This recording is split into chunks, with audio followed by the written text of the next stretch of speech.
हजुर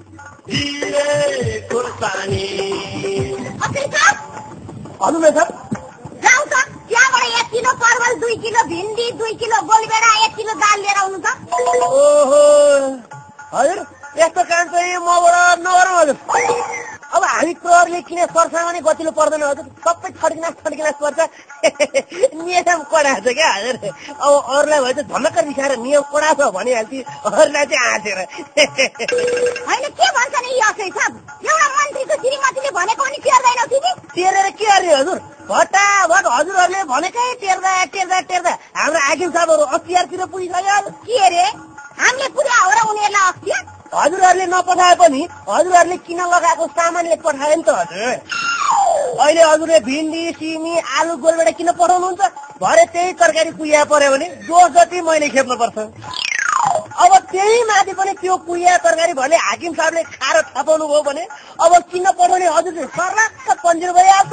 अब किनेर ल्याउने चाहिँ म फस्छु, जसलाई सुडान क्या हजुर, सुडान। के को सुडान न फुडान? मलाई डेङ्गु हानेको मन पर्दैन है। नजाने काम किन हात हाल्नु, अलि बचेर काम गर्नु पर्दैन? यी भुपु मन्त्रीज्यूहरू कसरी सर्लक्क बन्छे? उहाँहरूलाई केही भयो? केही सबुत प्रमाण शब्द फेला परेन।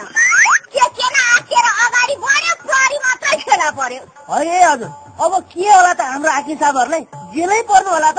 मलाई के थाहा त, दिनका दिन समाचार हेर न, थाहा पाइहाल्छौ। मैले पनि त त्यही समाचार हेरेर थाहा पाएको हो नि। आज त मैले समाचार पनि सुनेको छैन नि, न केसै डिसमिस भइसक्यो कि यहाँ त आफू पर्ने भइसकेपछि त केसै डिसमिस हुन्छ नि फेरि। के गर्नु हजुर, ऊ बेला बुद्धि पुगेन, बरु बेलैमा राजनीतिमा लागेर राम्रो हुने रहेछ नि। कहाँबाट सरकारी जागिरतिर लागेर कुन बेला कहाँनिर गएर फसिन्छ थाहै हुँदैन। हेर्नुहोस् हजुर, आगो जुनीमा त म जसरी भए पनि राजनीतितिर लागेर नेतै भन्छु हजुर। अब नेता भएपछि जे गरे पनि नफसिने रहेछ हजुर, देखिको। एकचोटि घर छोडेर गइसकेको त्यो हात्तीलाई फेरि के भनेर यो घरमा लिएर आयो? रूप हो रूप। अब रूप राम्रो भएपछि कसको के लाग्दो रहेछ? अब यत्रो वर्षपछि भेट भएको मलाई त पहिलाको भन्दा राम्री लाग्यो बालेमा। अब यसो पहिलाकै ठाउँमा यसो चुस्छ आफ्नो ठाउँ रोजेर बस्थ्यो नि त भनेर ल्याएको के हुन्छ? रूप त देखियो, यति अनुहार मात्रै हो रूप त। जिउ हेर न, जिउ भर्खर पार पाएको भैँसीको जत्रो जिउ त रूप। जे पाए त्यही नभन्नु, तर जस्तो जे भए पनि त्यसले तँलाई चाहिँ जे पाए त्यही भन्न चाहिँ मिल्दैन थियो कि।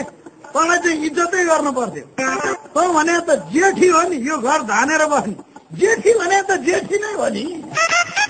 तैँले भनेको मानेर, तैँले भनेको टेरेर मिलेरै यो घरमा बस्या भए नि त्यसको के जान्थ्यो? होइन, एक किसिमले त म फसेकै हो। गइसक्यो मान्छेलाई किन फिर्ता ल्याइछु मैले। तर मान्छे चाहिँ पहिलाको भन्दा अहिले राम्री चाहिँ भएकै हो। राम्री भएर के गर्नु, बानी व्यवहार ठिक छैन। अब त्यसको अगाडि त बानी व्यवहारमा त कहाँ राम्री नि। जेठी भने त जेठी नै हो नि। मलाई त नराम्री भइसके, बुढी भइसके, त्यसै भएर मलाई कान्छी बनाएर भित्री आएको रे। त राम्री भावे मलाई कान्छी बनाएर भित्री आउँथ्यो। अब यो घरमा मेरो हाली माली हुन्छ भनेर पो भन्छी बा। ल हेर त के भने त्यसले, त्यस्तो भन्नु हुन्छ? पुरा त एक किसिमले सही नै गरे हो। त्यसले सही नै कुरा गरे पनि तँसँग थाहा नै त्यसो भन्नुहुन्छ त्यसले? बुद्धि भनेको त एक थोपो नै छैन नि त्यसको। कान्छी भनेर के गर्नु? तर रूप चाहिँ राम्रै हो नि है, यसो हेर्दाखेरि। जहाँ जेसुकै होस् तै ठिक। जेठी भने त जेठी नै होला मेरो तर्फबाट भन्दा।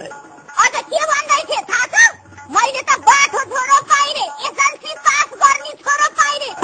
तैँले त केही न केहीको लक्ष्यम र खाली भोग लायो भन्ने छोरो पाइस रे। त्यसै मलाई लोग्नीले मन पराएको छ। तँलाई एक दिन यो घरबाट निकालेर यस घरमा म हाली माली गर्न सकिन भन्छ, मेरो नाम हात्ती होइन भनेर भन्छे बा। ल हेर त कुरो त ठिकै गरे हो नि त्यसले। भएर के गर्नु, छुच्चो क्या छुच्चो, मुख छुच्चो। मेरो स्वास्नी भने त जेठी नै हो, कतै कुरो काटेर नै आफ्नो तालमा बस्ने, घर चलाउने। हेर त त्यसको त के काम, नराम्रोसँग फसेँ नि म। रूपले बिगार्दो रहेछ क्या रूप। त्यसको त रूप मात्रै राम्रो हो। के को रूप मात्रै राम्रो त्यति साह्रो रूप राम्रो लाग्यो त्यसैसँग गाला जोडेर बसौँ त किन तिम्रो हेर नि त्यहाँ टिमुर्केर हिँडेकी